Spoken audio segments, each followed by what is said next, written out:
మన రక్షకుడైన క్రీస్తు యేసు నామమున అందరికీ వందనములు. మన దేవుని యొక్క ఉచితమైన కృపను బట్టి అందరూ క్షేమంగా ఉన్నారని భావిస్తున్నాం.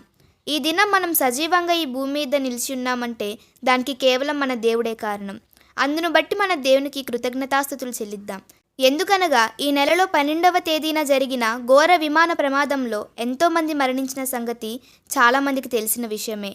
ఈ ప్రమాదం ఎన్నో వందలాది మంది జీవితాలలో తీవ్ర విషాదం నింపింది. మరి ఈ దుర్ఘటన యొక్క వివరాలను మనం చూసుకుంటే, అహ్మదాబాద్ విమానాశ్రయం నుంచి లండన్కు వెళ్లే ఎయిర్ ఇండియా విమానం గురువారం మధ్యాహ్నం టేకాఫ్ అయిన కొద్ది క్షణాలకే మేఘాని నగర్లో ఉన్న బీజే మెడికల్ కాలేజ్ హాస్టల్ భవనంపై కుప్పకూలింది.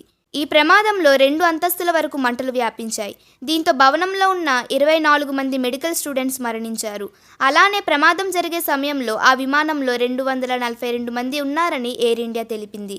దీంతో ఆ ఘోర ప్రమాదంలో మొత్తం విమానంలో ఉన్నవారు, భవనంలో ఉన్నవారు కలిపి 265 మంది ఎంతో ఘోరంగా మరణించారు.